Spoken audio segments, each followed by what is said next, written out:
ये बात बिल्कुल गलत है कि इस्लाम का निज़ाम तलाक उलमा का बनाया हुआ निज़ाम है, कुरान और हदीस में इसका कोई जिक्र नहीं है। इस्लाम ने इसका पूरा सिस्टम अता किया है। इस्लाम की निगाह में तलाक देना मायूब है। अल्लाह तबारक व तआला की निगाह में मुबाह चीजों में सबसे ज्यादा नापसंदीदा चीज तलाक है, क्योंकि अल्लाह तबारक व तआला की मर्जी यह है कि रिश्ते बरकरार रहें और रिश्तों को जोड़ा जाए, और ये रिश्तों को जोड़ना नहीं है बल्कि तोड़ना है। मगर इन सब के बावजूद सारी दुनिया में और सारे मज़ाहिब में और तमाम अक़वाम आलम में तलाक का कानून किसी न किसी तरह से पाया जाता है। तो हमारे मजहब और हमारे दीन में भी तलाक का कानून और तलाक का निज़ाम पाया जाता है।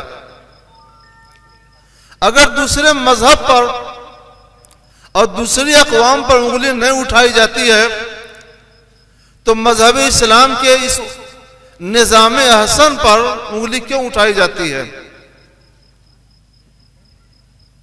एक सर्वे के मुताबिक दूसरी कौमों में तलाक की तादाद 2.5% या इसके आसपास है, कुछ कमोबेश, जबकि मुसलमानों की आबादी के लिहाज से मुस्लिम समाज में तलाक की तादाद 0.5% से कुछ ज्यादा है, 1% भी नहीं है। जिस कौम में तलाक का फीसद इस कदर कम है कि 1% भी नहीं है, 0.5% से ज्यादा है, उसके खिलाफ इतनी शोरिश बपा कर दी गई जैसे लगता है कि यह कौम औरतों पर जुल्म ढाने ही पर तुली हुई है। और जिन कौमों में उन्हीं की मर्दमशुमारी के लिहाज से 2.5% तलाक पाई जाती है, उनके यहाँ न कोई शोर है न गौगा है, बल्कि हर तरह का अमन है, सुकून है, कोई बात ही नहीं है। क्या इसी का नाम है इंसाफ? क्या यही है हक की रियायत? खैर, ये उनकी अपनी बात है, वो समझें कि इंसाफ क्या है और हक क्या है। हम तो ये बताना चाहते हैं कि इस्लाम का निज़ाम तलाक अल्लाह का दिया हुआ निज़ाम है, रसूलुल्लाह का दिया हुआ निज़ाम है। अब हम कुरान पाक की आयतें पढ़ेंगे, उनकी तशरीह करेंगे।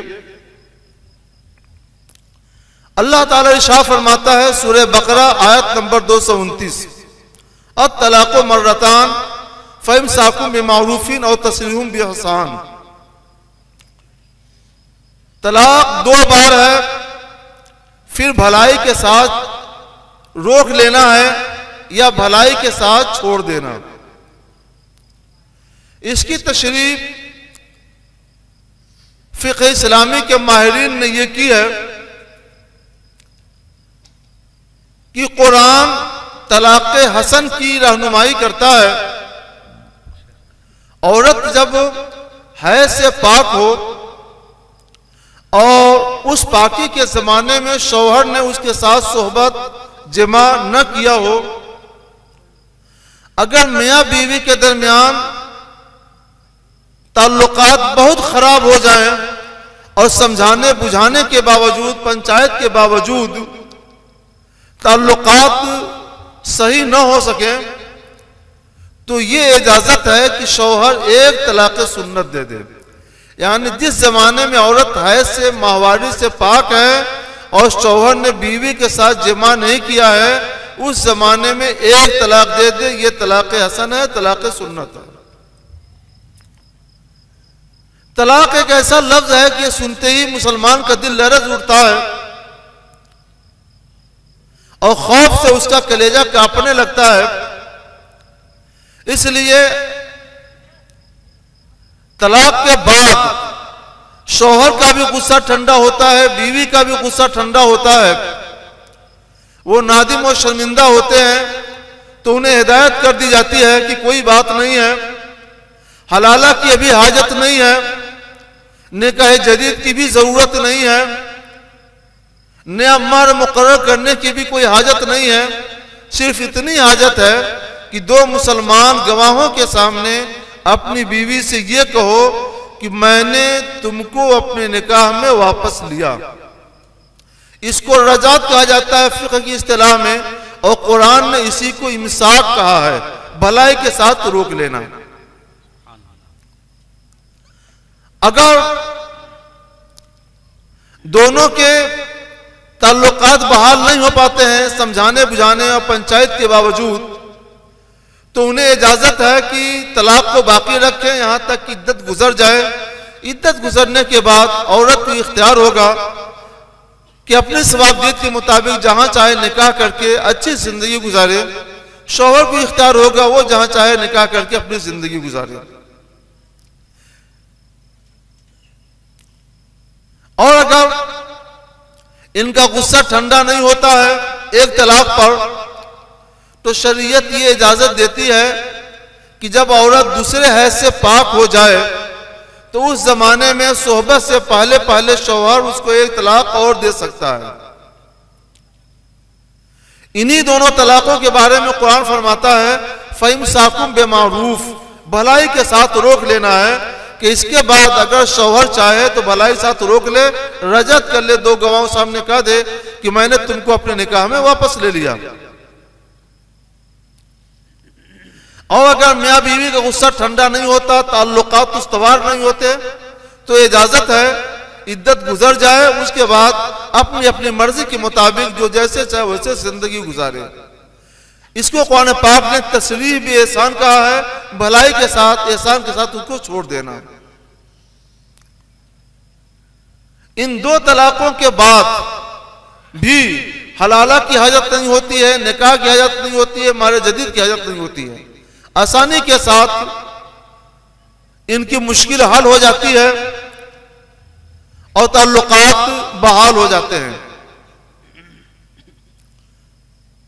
इसके बाद कुरान पाक फरमाता है फ़इन तल्लक़हा, यह आयत नंबर 230, यह आयत नंबर 229 थी, अब आयत नंबर 230 सूरतुल बकरा सूरह नंबर 2।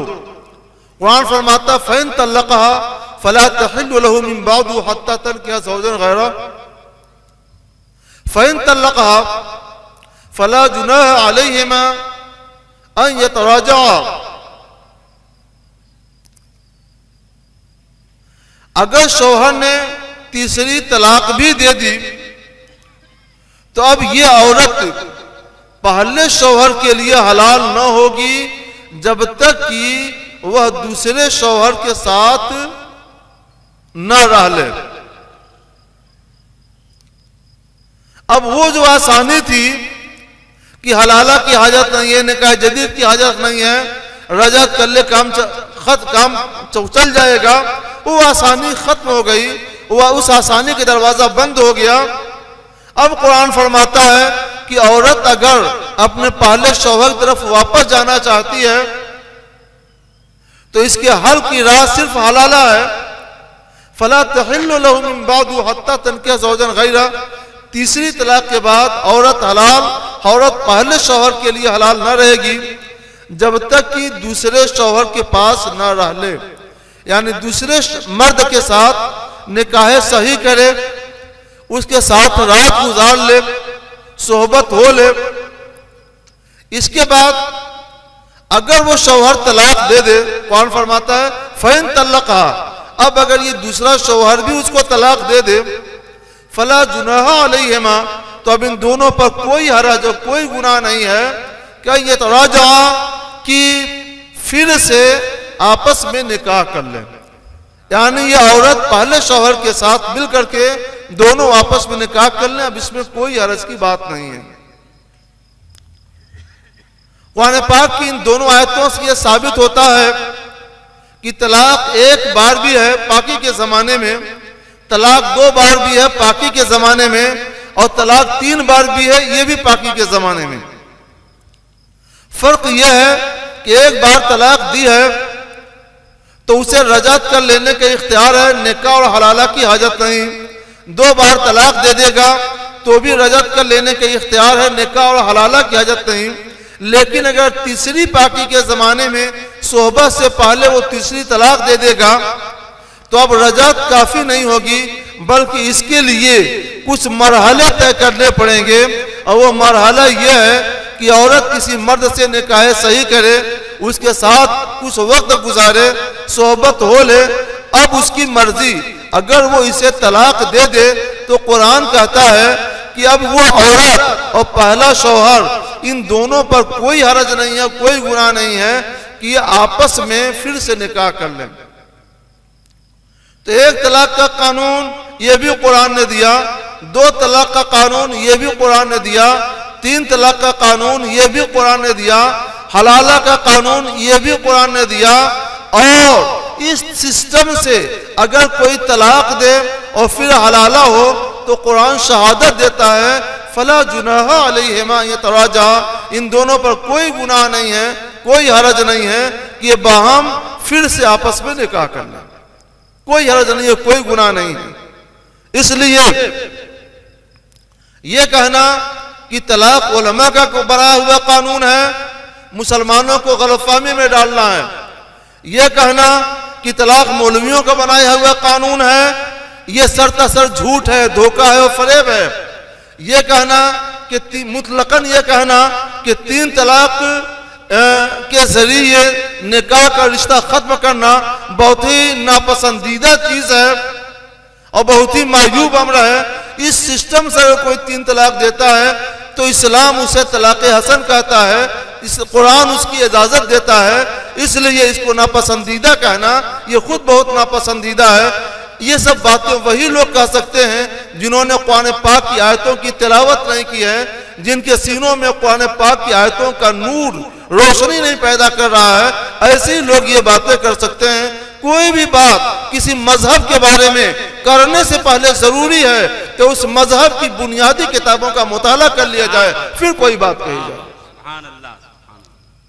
ये तो अल्लाह का दिया हुआ निजाम है, रसूलुल्लाह का बताया हुआ निजाम है, कुरान का मुकर्रर करदा निजाम है। इसमें उलमा का क्या काम है? उलमा का काम अगर है तो सिर्फ इतना है कि इनके पास कोई मसला आता है तो कुरान पाक की इन आयतों की रोशनी में औरत को, शौहर को मसला बता देते हैं। इसलिए उलमा का बनाया हुआ कानून हो गया। उलमा नाकिन हैं, बताने वाले हैं। कुरान और कानून बनाने वाला अल्लाह रब्बुल इज्जत जल्ल जलालहू है। इसलिए मुसलमानों हरगिज हरगिज धोखे में ना आना, इस फरेब में ना आना कि मौलवियों का बनाया हुआ कानून है, कुरान में इसका कोई जिक्र नहीं है। ये बात वही लोग कहते हैं जो शरीयत की शीन से वाकिफ नहीं है, कुरान के काफ से आगाह नहीं है, हदीस की हा से उनको कोई खबर नहीं है। वही लोग ऐसी बात कहते हैं और जिनके पास कुछ भी मुताला है वो हरगिज हरगिज ऐसी बात नहीं कह सकते। अगर हार्ट का मरीज अपना मसला किसी काश्तकार के पास लेकर नहीं जाता और काश्तकार के ताल्लुक से कोई राय दे तो हार्ट का मरीज कभी उसकी बात नहीं सुनता। अगर ये वाकया है तो जो लोग किताबुल्लाह को नहीं जानते, सुन्नत रसूलुल्लाह को नहीं जानते, उनको इस्लाम के निज़ाम तलाक के बारे में इल्म हासिल किए बगैर गुफ्तगू करने का कोई हक नहीं है। और अगर वो गुफ्तगू करते हैं तो मुसलमानों को हरगिज हरगिज ऐसी बात पर तवज्जो नहीं देनी चाहिए। हमारे लिए हमारे रसूल का दिया हुआ निज़ाम काफी है, हमारे लिए किताबुल्लाह काफी है। ये तो वो सिस्टम हुआ जो कुरान ने बता दिया, ये सिस्टम रसूलुल्लाह ने भी बता दिया है। अब मैं ये कहता हूं मुसलमानों, जब 1 तलाक से भी काम चलता है तो 2 तलाक क्यों दी जाए? और 2 तलाक से भी काम चल जाता है आसानी के साथ तो 3 तलाक की तरफ कदम क्यों बढ़ाया जाए? फिर जो 3 तलाक की तरफ कदम बढ़ाया जाता है तो इस तरतीबवार मरहले से नहीं बल्कि आनन फानन इसलिए मैं बता दूं कि एक साथ आनन फानन इस सिस्टम से सरफ नजर करके 3 तलाकें दे देना ये मायूब है। इससे रसूलुल्लाह नाराज हैं। चुनांचे हदीस पाक में हजरत महमूद बिन लबीद अंसारी फरमाते हैं कि रसूलुल्लाह को खबर दी गई, हुजूर फलां ने अपनी बीवी को एक साथ 3 तलाकें दे दी। तो रसूलुल्लाह गजबनाक होकर खड़े हो गए, फरमाने लगे, मैं तुम्हारे दरमियान मौजूद हूं और किताबुल्लाह के साथ खिलवाड़ किया जाता है। रसूलुल्लाह के जुमले बतला रहे हैं कि रहमतुल लिल आलमीन सल्लल्लाहु अलैहि वसल्लम के कल्ब नाजुक को ठेस पहुंची, इसलिए आप जलाल में खड़े हो गए, गजबनाक लहजे में ये जुमला इरशाद फरमाया। तो 3 तलाकें एक साथ दे देना उस सिस्टम से सरफ नजर करके ये मायूब है, ये नापसंदीदा है और ये कभी है। मगर नापसंदीदा और कभी होने के बावजूद ये तलाकें भी वाक़ हो जाती हैं। इसके नापसंदीदा होने से और इसके कभी होने से यह लाजिम नहीं होता कि तलाक वाक़ नहीं होगी। नापसंदीदा होना अलग चीज है और तलाक वाक़ होना अलग चीज है। किताबुल्लाह शहादत दे रहा है मुतलकन कि 3 तलाकें जब भी देगा, जैसे भी देगा, तीनों वाक़ हो जाएंगी। अहादीस नबविय्या की शहादत दे रही हैं। किताबुल्लाह की आयत मैंने पढ़ के सुना दी, 1-2 हदीसें सुनिए। हजरत उवैमिर अजलानी साहब रसूल हैं, सही बुखारी जिल्द 2 की हदीस है।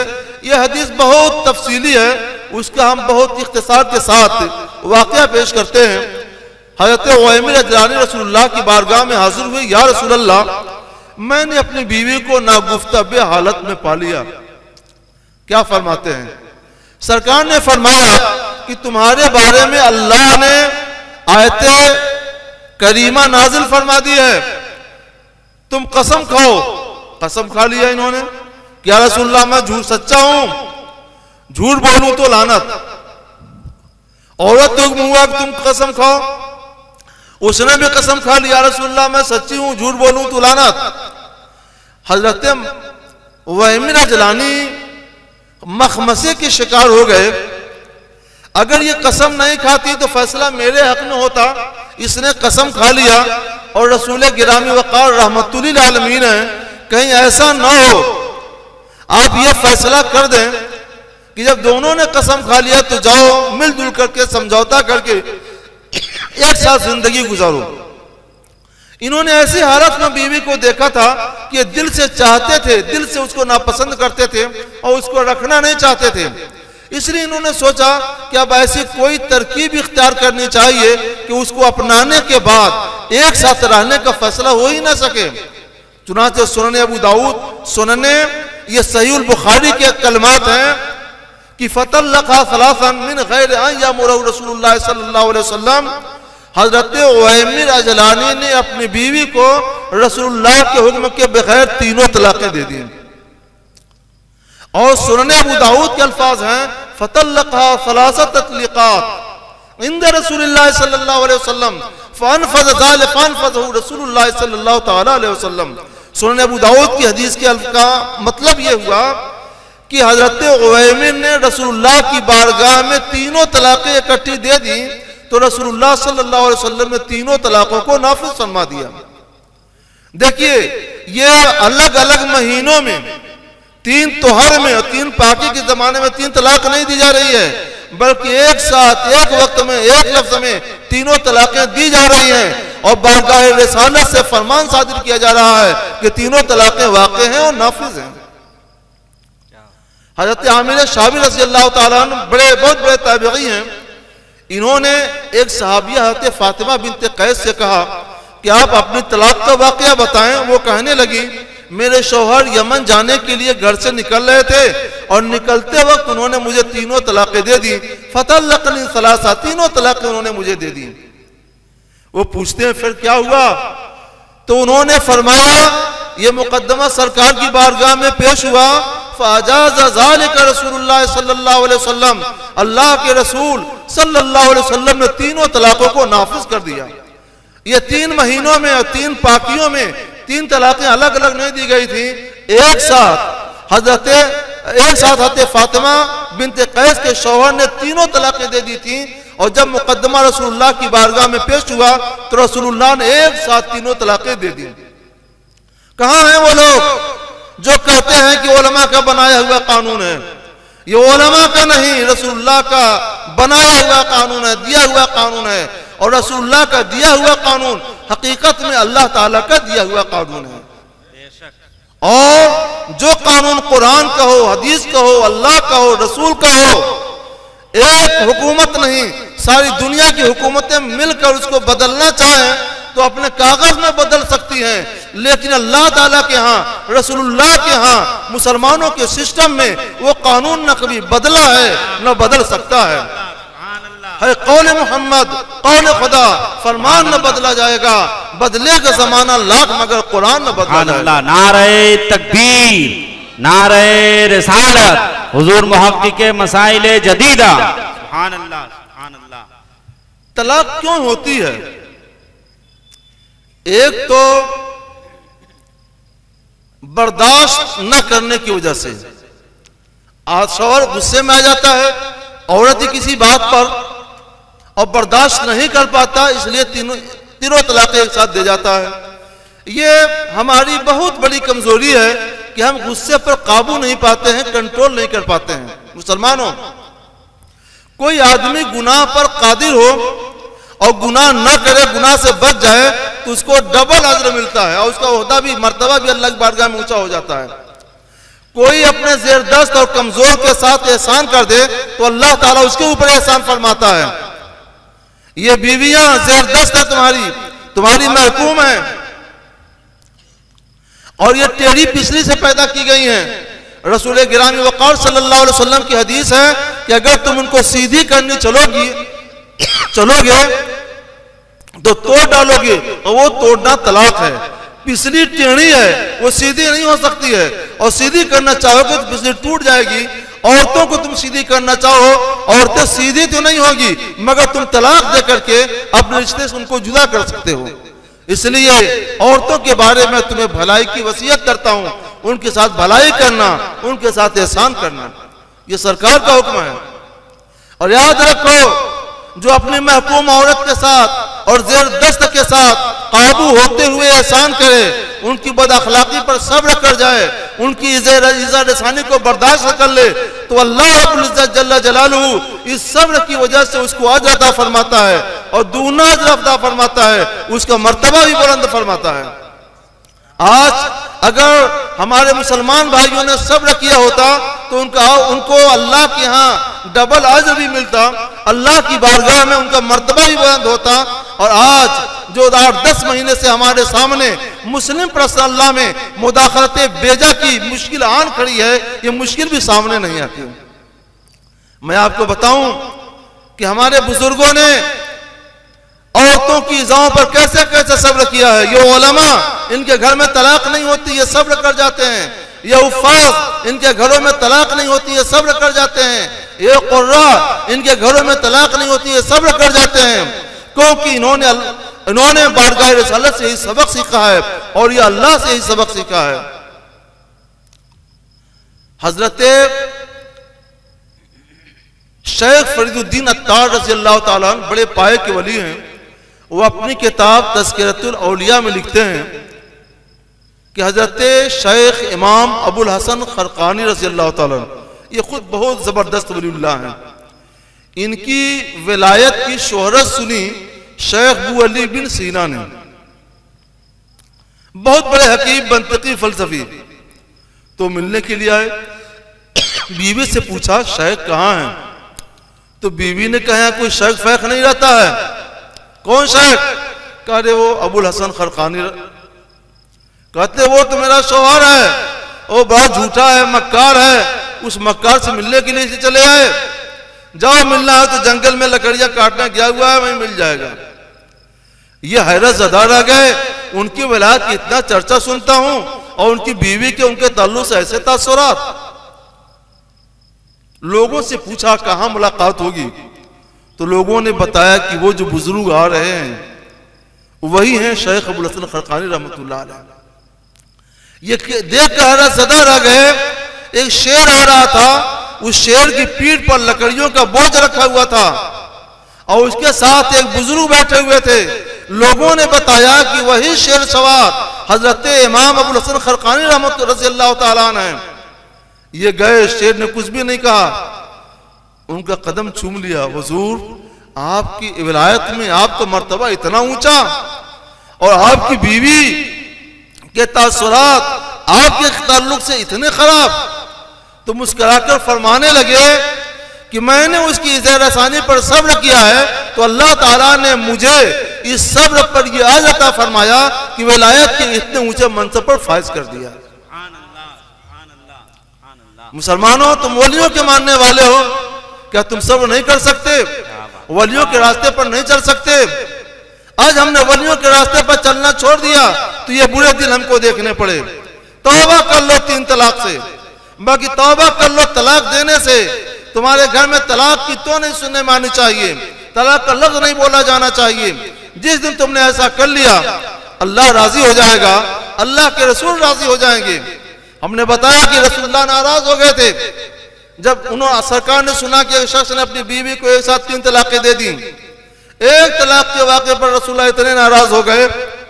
आज तो हमारे समाज में सैकड़ों ऐसे वाक़यात हैं और हमारे अकीदे के मुताबिक हमारे हुजूर जाने नूर सल्लल्लाहु अलैहि वसल्लम आज भी जिंदा हैं जैसे कल जिंदा थे। तो जिंदा है वल्लाह, तो जिंदा है वल्लाह। मेरी चश्मे आलम से छुप जाने वाले हुजूर सैयद आलम सल्लल्लाहु अलैहि वसल्लम अपनी कब्र अनवर में एक जगह तशरीफ फरमा रहते हुए सारी कायनात आलम का मुशाहदा कर रहे हैं, अपनी उम्मत के अहवाल का मुशाहदा कर रहे हैं। एक वाक़े से सरकार नाराज हो गए थे, इतने वाक़यात हो रहे हैं, हुजूर नाराज नहीं होंगे? और जब हुजूर नाराज होंगे तो यकीन रखो कि अल्लाह भी नाराज होगा, और जब अल्लाह भी नाराज हो जाएगा तो हुकूमत भी नाराज हो सकती है और अदलिया भी नाराज हो सकती है, सारी दुनिया नाराज हो सकती है। जिससे तुम रूठो वो सरगश्ते दुनिया हो जाए, और जिसको तुम चाहो वो कतरा हो तो दरिया हो जाए। सुभान अल्लाह, सुभान अल्लाह। आज हम लोग जिन मुश्किलात से दो चार हैं, अगर उनके असबाब का जायजा लिया जाए तो वाज़ेह हो जाएगा कि उसका सबब न कोई हुकूमत है, उसका सबब न कोई कोर्ट है, उसका सबब सिर्फ और सिर्फ हम लोग हैं। हम लोगों ने अल्लाह को अपने करतूत के जरिए, अपनी बदअमली के जरिए नाराज कर दिया है। हम लोगों ने अपनी बदअमली के जरिए रसूलुल्लाह को नाराज कर दिया है, इसलिए आज हमें ये बुरे दिन देखने पड़ रहे हैं। आप तौबा कर लो 3 तलाक से, जिन्होंने भी 3 तलाकें दी हैं तौबा कर लें, और जो ऐसा कोई इरादा रखते हैं तो वो भी तौबा कर लें और याद कर लें कि न 3 तलाक देंगे न 1 तलाक देंगे। बीवियां तकलीफ पहुंचाएंगी, इज़ा रसानी करेंगी तो हम उस पर सब्र करेंगे, तो इंशाअल्लाह ताला हुकूमत भी राजी हो जाएगी, अदलिया भी राजी हो जाएगी। नायवान हुकूमत से तुम्हारे खिलाफ कोई आवाज उठेगी, नायवान अदालत से कोई आवाज उठेगी, और पूरी दुनिया मिलकर भी तुम्हारा कोई बाल बेकार नहीं कर सकती है। तरीके मुस्तफ़ा को छोड़ना है वजह बर्बादी, इसी से कौम दुनिया में हुई बेइख्तियार अपनी, इसलिए हमें करनी है शहंशाह बता की रजा जुई, वो अपने हो गए तो रहमत परवरदिगार अपने। सुभान अल्लाह, सुभान अल्लाह। दरूद पाक पढ़ लीजिए। अल्लाहुम्मा सल्ली अला सय्यिदिना शफीना मौलाना। कहा जाता है कि 3 तलाक शौहर ने दिया तो जुर्म तो किया शौहर ने, और वापसी का रास्ता हलाला है तो सजा दी गई औरत को। ये कौन सा इंसाफ है? हम कहते हैं कि ये हलाले का रास्ता अपनाना ये सजा है ही नहीं। सजा तो वो होती है जिसमें मुजरिम को कभी इख्तियार नहीं दिया जाता। चोर को सजा दी जाती है जेल की, जेल में रहना पड़ेगा। डाकू को सजा दी जाती है तो जेल में रहना पड़ेगा, और यहाँ औरत को इख्तियार दिया जाता है तुम्हारी मर्जी, चाहो तो हलाला के मरहलों से गुजर कर पहले शौहर के साथ निकाह कर लो, चाहो तो इद्दत गुजरने के बाद दूसरे साथ निकाह कर लो, चाहो तो तुम तन्हाई के साथ अपनी जिंदगी तन्हा रख अपनी जिंदगी गुजार लो। हर तरह से उसके लिए दरवाजे खुले हुए हैं, सारे ऑप्शन खुले हुए हैं। क्या कोई दुनिया में ऐसी सजा भी है जिसमें इस तरह का इख्तियार दिया गया हो, चाहो तो ये करो, चाहे तो वो करो, चाहे तो वो करो? मुजरिम को सजा दी जाती है, जेल में रहना है तो रहना ही है, ये नहीं है तुम्हारी मर्जी, चाहो तो घर पे आराम करो, चाहे जेल में रहो, चाहो तो चाहो तो एसी में रहो और चाहे तो जेल की मुशक्कतें उठाओ, ये नहीं दिया जाता, ऐसी कोई सजा नहीं होती है। और यहाँ तो इस्लाम इजाजत दे रहा है, चाहो तो हलाले के रास्ते से पहले शौहर से निकाह कर लो, चाहो तो इद्दत गुजार कर दूसरे से निकाह कर लो, चाहो तो आजादी की जिंदगी गुजार लो, ऐसी भी कोई सजा होती है? दुनिया में है कोई ऐसी सजा जिसमें इस तरह से 3-3 तरह के इख्तियार दिया गया हो? यह सजा नहीं है प्यारे। दूसरा जवाब यह है कि हलाला का रास्ता बीवी इख्तियार भी करती है, तो हलाला क्या चीज है? निकाह सानी है, दूसरा निकाह करना है। और निकाह करना क्या जो जुर्म है? अगर निकाह करना जुर्म है, पहला निकाह करना भी जुर्म होगा, तो सारी दुनिया से निकाह का दरवाजा ही बंद कर दो, निकाह ही ना हो, यह सिस्टम ही ना रहे। निकाह करना जुर्म नहीं है, निकाह करना तो अच्छा ही है, इससे मुआशरा पाकीज़ा रहता है और तकद्दुस का माहौल पैदा होता है। निकाह करके मुआशरे को पाकीज़ा रखना, तकद्दुस का माहौल पैदा करना, यह सजा नहीं है बल्कि एक अच्छी बात है। तीसरा जवाब यह है, चलिए आपके तौर पर थोड़ी देर के लिए गलती सही हमने ये मान लिया कि चलिए सजा है, इसलिए आप हलाला के कानून को चैलेंज कर रहे हैं, इसको बदल देना चाहते हैं, तो हम कहते हैं बदल सकते हैं, इजाजत है। सिर्फ एक शर्त हमारी तरफ से है, आपके लिए खुली इजाजत है, हमारी तरफ से सिर्फ एक शर्त है, बल्कि गुजारिश है कि हलाला से बेहतर कोई तरीका ला दो, या हलाला का जैसा ही कोई तरीका ला दो। न हलाला से बेहतर कोई तरीका लाया जा सकता है, न हलाला का जैसा कोई तरीका लाया जा सकता है। मैं आपको बताऊं कि हलाला अगर सजा है तो वैसी सजा है कि एक हुकूमत नहीं, सारी दुनिया की हुकूमतें इसकी नजीर पेश करने से आजिज हैं और कासिर हैं। मैं 40 साल से फतवा नवीसी की जिंदगी गुजार रहा हूं, 41वां साल शुरू हो चुका है। सैकड़ों केस मेरे पास 3 तलाक के आए और उनको हलाले का हुक्म दिया गया और उन्होंने हलाला किया, मगर सैकड़ों केस में आज तक एक केस भी ऐसा नहीं है कि हलाला होने के बाद उस शौहर ने कभी एक तलाक दी हो, बल्कि उस घर में कभी तलाक का लफ्ज सुना गया हो। दुनिया में बहुत से जराइम हैं और उन जराइम के लिए बहुत सी सजा हैं, लेकिन सारी दुनिया मिलकर कोई ऐसी सजा और कोई सजा नहीं दे बता सकती है किसी जुर्म पर कि उस जुर्म की सजा दी गई और मुजरिम हमेशा के लिए उससे बाज आ गया। जिंदा रहते हुए मुजरिम उससे बाज नहीं आता है, आमतौर पर मुजरिम उस जुर्म का इर्तिकाब करते रहते हैं। दुनिया में अगर कोई सजा ऐसी है कि वो सजा पाकर मुजरिम हमेशा के लिए बाज आ जाएं और सारे मुजरिम बाज आ जाएं, तो वो सजा सिर्फ इस्लाम के अंदर पाई जाती है और उसी सजा का नाम हलाला है जिसको तुमने सजा का उन्वान दिया है। अगर बदलना चाहते हो तो बदल दो, शौक से बदल दो, इजाजत दी जाती है। मैं इसका बदल तो ला दो, नेमल बदल नहीं साथ ला सकते तो बदल तो ला दो, लेकिन जब नेमल बदल नहीं ला सकते और इसका बदल भी नहीं ला सकते तो इसको बदलने के लिए सोचते क्यों? पहले बदल लाना पड़ेगा, उसके बाद कोई इकदाम करना चाहिए।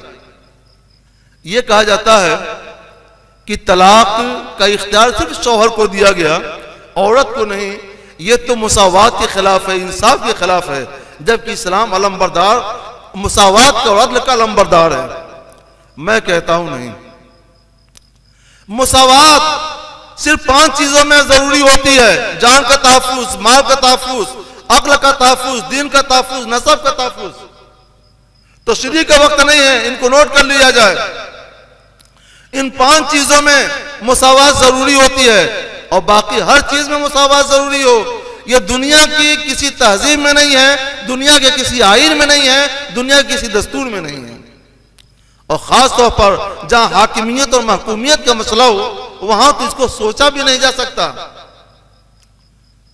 शौहर को कुरान ने हाकिम करार दिया, अर्रिजालु क़व्वामून अलन्निसा, मर्द हाकिम है औरतों के, और हाकिम होना ही चाहिए, क्योंकि शौहर औरत के गुजारे का इंतजाम करता है, खुराक पोशाक का इंतजाम करता है, रिहाइश का इंतजाम करता है, माँ का इंतजाम करता है, उसके बाल बच्चों के लिए सारी जरूरतों का इंतजाम करता है। इसलिए अक्ल सलीम का तकाजा यही है कि उसी को हाकिमियत मिले और औरत के अंदर कंट्रोल का पावर नहीं, और औरत के जिम्मे कोई जिम्मेदारी दी नहीं गई इस तरह की। इसलिए तकाजा अक्ल का यही है कि औरत महकूम हो और शौहर हाकिम हो। और हाकिमियत और महकूमियत का जहां सवाल आता है तो वहां इस तरह की बात नहीं की जाती है कि सबको मुसावी दर्जा दिया जाए। पूरे जिले में एक डीएम होता है और हजारों लोग बल्कि लाखों लोग होते हैं जो डीएम नहीं होते हैं, तो क्या कहा जा सकता है कि कौन सा इंसाफ है कि एक आदमी को डीएम बना दिया गया और बाकी आदमियों को उसका महकूम कहा जा सकता है? क्या यह कहा जा सकता है कि कई जिलों के लोगों पर एक कमिश्नर मुकर्रर कर दिया गया, बाकी लोगों को उसका महकूम? ये कौन सा इंसाफ है? क्या यह कहा जा सकता है कि पूरे सूबे के एक हाकिम वजीर आला को बना दिया गया और बाकी लोगों को उसका महकूम? क्या यह कहा जा सकता है कि पूरे मुल्क का हाकिम एक आदमी को वजीर आजम बना करके कर दिया गया और बाकी लोगों को उसका महकूम? अगर वजीर आला के लिए बात नहीं की जाती है, वजीर आजम के लिए बात नहीं की जाती है, कमिश्नर के लिए बात नहीं की जाती है, डीएम के लिए बात नहीं की जाती है, क्योंकि मसला हाकिमियत और महकूमियत का है। हाकिमियत और महकूमियत में होता यही है कि हाकिम एक होता है, इसमें मुसावत और बराबरी नहीं देखी जाती है, इसमें कंट्रोल का पावर देखा जाता है, इसमें इल्मी लियाकत और सलाहियत देखी जाती है, इसमें जिम्मेदारियां देखी जाती हैं। इस लिहाज से देखा जाए तो शौहर का कंट्रोल ज्यादा है, उसके अंदर कंट्रोल का पावर ज्यादा है, उसकी जिम्मेदारियां ज्यादा है। और जब हाकिमियत और महकूमियत में ऐसी मुसावात नहीं देखी जाती है तो फिर ये सवाल क्यों उठाया जाता है कि इस्लाम ने मुसावात के खिलाफ किया, इंसाफ के खिलाफ किया? शौहर हाकिम है, औरत महकूम है। इसलिए औरत को तलाक का इख्तियार नहीं मिलना चाहिए, तलाक का इख्तियार सिर्फ और सिर्फ शौहर को मिलना चाहिए। जैसे पूरे जिले में इख्तियार डीएम को मिलता है, कमर्शली में इख्तियार कमिश्नर को मिलता है, सूबे में इख्तियार वजीर आला को मिलता है, मुल्क में इख्तियार वजीर आजम को मिलता है, वैसे घरेलू पैमाने पर बीवी के ऊपर इख्तियार शौहर को मिलता है। और एक मसलहत इसके अंदर है, बड़ी अजीम मसलहत, जिसकी तरफ हमारे दानिश्वरों की तवज्जो ही नहीं गई। सोचे तब तो तवज्जो हो, गौर करें तब तो वहां तक पहुंचे, गौर ही नहीं किया कि वहां तक पहुंचे। घर में दो तरह की औरतें काम करती है, एक नौकरानी, वो आती है काम काज करके चली जाती है, उसको नौकरानी कहते हैं। वो घर के किसी सरमाए का मालिक नहीं होती, घर के असासा की कुंजी उसके हाथों में नहीं रहती। और दूसरी औरत बीवी होती है, ये मालिका कहलाती है, ये मालिकिन होती है, घर का पूरा असासा से कंट्रोल में होता है, इसके हाथों में घर के सारे असासा कुंजी होती है। क्या बात है, वो भी घर में काम करने वाली, ये भी घर में काम करने वाली, एक नौकरानी है और एक मालिकिन है, एक मालिका है और एक खादिमा है। क्या वजह है? एक के हाथ में घर का पूरा कंट्रोल है, एहसासा है, पूंजी है, दूसरे के हाथ में कुछ भी नहीं है। वजह उसकी यह है, वो खादिमा है, उसके ऊपर शौहर कंट्रोल नहीं है। वो जानता है कि अगर इसके हाथ में कुंजी दे दी गई तो लेकर रफू चक्कर हो जाएगी, हम ढूंढेंगे तो भी नहीं पाएंगे। लेकिन बीवी के बारे में उसे जानता है कि हम दुनिया में कहीं भी रहें, कहीं भी सैर करें, अब कितने दिनों के लिए भी जाएं, बीवी पर तलाक की वजह से हमारा कंट्रोल, जहां में भी दुनिया में रहे, हमारा कंट्रोल बीवी के ऊपर बाकी रहता है। जब तक तलाक नहीं देंगे बीवी घर में रहेगी, इसलिए हमारा असासा महफूज रहेगा। इस वजह से शौहर उसको मालिका बना देता है, उसके हाथों में सारे सासों कुंजी दे देता है। इस्लाम ने तलाक का इख्तियार सिर्फ शौहर को दे करके औरत को घर की मालिका बनाया है, औरत को घर की हाकिमा बनाया है। तुम चाहते हो कि औरतों को भी इख्तियार दे दिया जाए ताकि उसकी हैसियत नौकरानी की हो जाए, उसकी हैसियत नौकरानी की हो जाएगी अगर आज का फलसफा मान लिया जाए। एक बात आजकल ये चल रही है, जरा दूध पाक पढ़ लीजिए।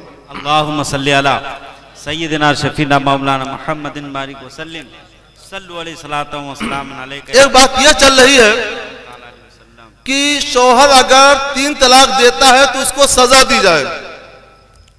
आज हमारे पास कुछ लोग आए, अखबारों के नुमाइंदे इस तरह की बात रखी हमारे सामने, तो मैंने उनसे कहा कि हमें पर्सनल लॉ का इख्तियार है, क्रिमिनल लॉ का नहीं। सजा देना हमारे इख्तियार में नहीं है। एक दूसरी बात यह है कि अगर शौहर को यह मालूम हो जाएगा कि हमारी हुकूमत या हमारा कोर्ट हमको सजा देगा 3 तलाक देने पर, तो वो 3 तलाकें भी देगा और कभी भी 3 तलाक का इकरार नहीं करेगा। इसलिए ये सजा का कानून की किताबों में और कापियों में लिखा रह जाएगा, किसी शौहर को सजा नहीं दी जा सकती, क्योंकि तलाक का वाकया मजमे-आम में नहीं होता, 10-20-100 लोगों के सामने नहीं होता। घर में अनबन होती है, वहीं तलाक दे दी जाती है, शौहर जानता है, बीवी जानती है। हमारा कानून कहता है कि किसी को सजा उस वक्त तक नहीं दी जा सकती है जब तक कि गवाहों से साबित ना हो जाए, सबूत न फराहम हो जाए, और 3 तलाक का सबूत औरत फराहम नहीं कर सकती है। इसलिए वो शौहर 3 तलाक भी दे देगा, सजा भी नहीं मिलेगी, और फिर औरत की जिंदगी एक अजीरन बन जाएगी। क्योंकि औरत ने जब जान लिया कि उसके शौहर ने उसे 3 तलाक दे दी है, तो अल्हम्दुलिल्लाह आज भी हमारी औरतों में खौफ खुदा बाकी है, शर्म रसूल बाकी है। जब वो सुन लेती हैं कि उनके शौहर ने उनको तलाक दे दी है, 3 तलाक दे दी है, तो अपने घर बैठ जाती हैं कि जब तक मसला हल नहीं होगा हम तुम्हारे साथ रुखसत होकर के नहीं जाएंगे।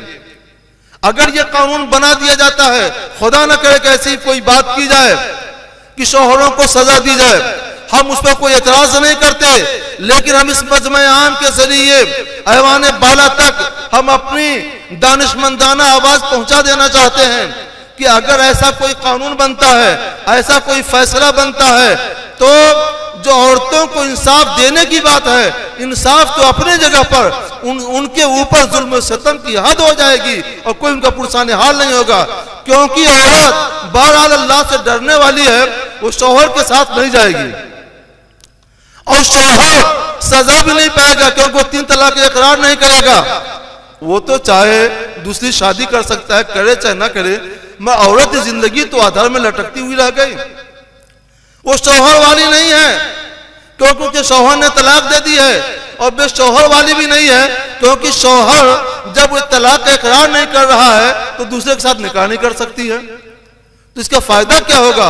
औरत की जिंदगी मजीद मुसीबतों का शिकार हो जाएगी, मुश्किलात के दलदल में फंस जाएगी, उसे कोई फायदा नहीं होगा। इसलिए कोई भी फैसला लेते वक्त सबसे पहले उसके सारे अंजाम पर और उसके नताइज पर गौर कर लेना चाहिए, उसके बाद कोई बात आगे बढ़ानी चाहिए। और ये जो बात की जाती है कि औरतों को तलाक का बिल्कुल इख्तियार नहीं है, ऐसा नहीं है। अगर औरत के साथ शौहर जुल्म कर रहा हो, सितम कर रहा हो, नाइंसाफी कर रहा हो, तो इस्लाम औरत को इजाजत देता है कि अदालतों में हाजिरी दे, मुफ्ती के यहाँ हाजिर होकर अर्ज़ हाल करे, अपना दुखड़ा सुनाए, अपनी मुसीबतें बयान करे, लिख कर चाहे तो दे दे। उसकी तफ्तीश की जाती है। अगर उसका बयान सही साबित होता है कि वाकई शौहर जुल्म कर रहा है, सितम कर रहा है, उसकी जिंदगी को उसने अजीरन बना रखा है, तो शौहर तलाक दे चाहे ना दे, काज़ी शरीयत उसके निकाह को फस्ख कर देता है अपने उस इख्तियार खुसूसी की बुनियाद पर जो इख्तियार खुसूसी अल्लाह रब्बुल इज्जत जल्ल जलालहू की बारगाह से उसको मिला है। वो निकाह फस्ख कर देता है और औरत को इजाजत देता है कि वो इद्दत गुजार कर जहां चाहे वहां निकाह कर सकती है। तो ऐसा नहीं है कि औरत के हाथ में तलाक का इख्तियार नहीं है तो पत्थर की तरह से मजबूर महज हो गई। हमने 12 औरतों को बताया है और इसका ऐलान किया है, और ऐलान किया जाता है कि जहां कहीं हमारी माए बहनें किसी ऐसी मुसीबत में, ऐसे दलदल में फंसी हुई हों, वो अपने दारुल क़ज़ा में आए, दारुल इफ्ता में आए, वहां से उनको इंसाफ मिलेगा। शौहर जुल्म करता है तो उसका जुल्म बाकी नहीं रहेगा, उसके जुल्म का पर्दा भी चाक कर दिया जाएगा। औरत को इंसाफ दे करके आजादी की और खुशगवार जिंदगी उसको अता की जाएगी। ये हो रहा है और बराबर से हो रहा है। खुद हमारे यहाँ बिहार में भी इसके लिए दारुल क़ज़ा कायम है, झारखंड में भी कायम है, यूपी में भी कायम है, दूसरे सूबों में भी कायम है, और मुफ्तियान इस्लाम इस तरह के मुकदमात लेते हैं और फैसले करते हैं। हमारी औरतें मजबूर नहीं हैं, बेबस नहीं हैं। इस्लाम ने उनको जो जायज हुकूक अता किए हैं उसकी वजह से अल्हम्दुलिल्लाह वो बेनियाज हैं। आप जो देखते हैं कुछ निकाबपोश औरतों को निकाब में या बगैर निकाब के, ये कोई जरूरी नहीं है कि वाकई मुसलमान हो, ये कोई जरूरी नहीं है कि वो इस्लाम परस्त हो सकता है मुसलमान घर में पैदा हुई हो, हम इसका इनकार नहीं करते हैं। लेकिन बहुत से लोग ऐसे हैं मुसलमान के घर में पैदा हुए मगर वो कलमा पढ़ना भी नहीं जानते, इस्लाम की शुद्ध से भी वाकिफ नहीं है, इस्लाम के कानून उनको मालूम नहीं है। अगर ऐसे लोग कुछ उल्टा सीधा इस्लाम के खिलाफ बोलते हैं तो इसकी जिम्मेदारी उनके सर जाती है, इस्लाम के सर नहीं जाती है। इस्लाम अल्हम्दुलिल्लाह कल भी जिंदा था और आज भी जिंदा है। इस्लाम तेरी नब्ज न डूबेगी हद तक, तेरी रगों में खून है रवा 4 यार का। नारे तकबीर, नारे रिसालत, उलमाए अहले सुन्नत। बस मुसलमानों आपसे इतनी गुजारिश है, तलाक देना बंद कर दो, जहालत के दरवाजे बंद कर दो। हमने जायजा लिया है कि उलमा के यहाँ तलाक नहीं होती, यूनिवर्सिटियों कॉलेजों के पढ़े लिखे लोगों के यहाँ तलाक नहीं होती है। और तीसरा तबका जो उलमा से अवाम का, वो तबका जो उलमा साथ उठता बैठता है, उनके यहाँ भी तलाक नहीं होती है, क्योंकि इन तीनों तबकों के यहाँ इल्म की रोशनी पाई जाती है। और वो चौथा तबका जो न वो आलिम है न उलमा साथ उठता बैठता है, इल्म से दूर है, कोसों दूर है, उसके घर में इल्म की शमा रोशनी नहीं हुई है, इसलिए उसके घर में तलाक की तारीकी और तलाक का अंधेरा पाया जाता है। हम अपनी हुकूमत से गुजारिश करते हैं, अपनी अदलिया से गुजारिश करते हैं, अगर आपको हमारी औरतों के साथ रहम का बर्ताव करना है, रहम करना चाहते हैं, तो आप एक बार कहते हैं, हम 1000 बार कहते हैं कि रहम कीजिए, करना ही चाहिए। हर हुकूमत अपनी राय के साथ रहम करती है, मगर उस रहम का तरीका यह है, यह नहीं है कि 3 तलाक को 1 कर दिया जाए। उस रहम का तरीका यह नहीं है कि शोहरों को 3 तलाक देने वालों को के लिए सजा मुकर्रर कर दी जाए। ऐसा होगा तो औरतों की जिंदगी और अजीरम बन जाएगी।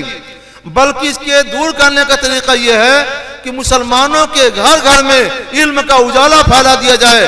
जहां जहां और जिस जिस घर में इल्म का उजाला फैलता जाएगा, उतनी जगहों से तलाक का अंधेरा दूर होता जाएगा। सुभान अल्लाह, सुभान अल्लाह। इल्म के दरवाजे खोल दो, इल्म हासिल करने के लिए आसानियां फराहम कर दो, इंशाअल्लाह ताला ये तलाक की मुश्किल खुद ब खुद हल होती हुई नजर आएगी। यही वजह है कि उलमा के यहाँ तलाक नहीं होती है, हाफिजों के यहाँ तलाक नहीं होती है, कारियों के यहाँ तलाक नहीं होती है, यूनिवर्सिटियों कॉलेजों में पढ़ने वाले दानिश्वरों के यहाँ तलाक नहीं होती है, वकीलों के यहाँ तलाक नहीं होती है। हमारे भाइयों पर इल्म के दरवाजे खोल दीजिए, इनका दाखिला आसान बना दीजिए, फीस कम कर दीजिए। इल्म की रोशनी जैसे जैसे आम होती जाएगी, तलाक का अंधेरा छटता जाएगा और इंसाफ का उजाला फैलता चला जाएगा। तो मसले का हल यह है, हम जानते हैं कि अगर किसी को दिमाग की बीमारी है तो उसके पैर में मालिश नहीं की जाती है, किसी की आंख में तकलीफ है तो उसके हाथ की मालिश नहीं की जाती है। हाथ की मालिश करने से अगर आंख का दर्द दूर नहीं होता है और पांव की मालिश करने से दिमाग की तकलीफ नहीं दूर होती है, तो इसी तरीके से 3 तलाक को 1 करार देने से और 3 तलाक देने वाले शौहरों को के लिए सजा मुकर्रर कर देने से तलाक की बीमारी दूर नहीं होगी। किसी बीमारी का इलाज करना है तो उस बीमारी की तशखीस उसके माहिर पैथोलॉजिस्ट से कराना चाहिए। और अल्हम्दुलिल्लाह तलाक की बीमारी के माहिर पैथोलॉजिस्ट ये उलमा हैं, हम लोग हैं। हम बता रहे हैं अपनी पैथोलॉजी के जरिए कि इस बीमारी का इलाज सिर्फ और सिर्फ यह है कि इल्म को आम कर दिया जाए, इल्म के दरवाजों के खोल दे, रोशनी फैलती जाएगी, तलाक का अंधेरा दूर होता चला जाएगा। हुकूमत एहसान करे, हम खैर मकदम करते हैं, हुकूमत हमारी औरतों के साथ रहम करे, हम खैर मकदम करते हैं, मगर रहम का तरीका वो नहीं है। रहम का तरीका यह है कि इल्म का उजाला फैला दिया जाए। इस्लाम तेरी नब्ज न डूबेगी हद तक, तेरी रगों में खून है रवां 4 यार का। और मुसलमानों की मोहम्मद से वफा तूने तो हम तेरे हैं, और ये जहां चीज है क्या लौह कलम तेरे हैं। वाखिर दावाना अनिल हम्दुलिल्लाहि रब्बिल आलमीन। अस्सलामु अलैकुम व रहमतुल्लाहि व बरकातुहू।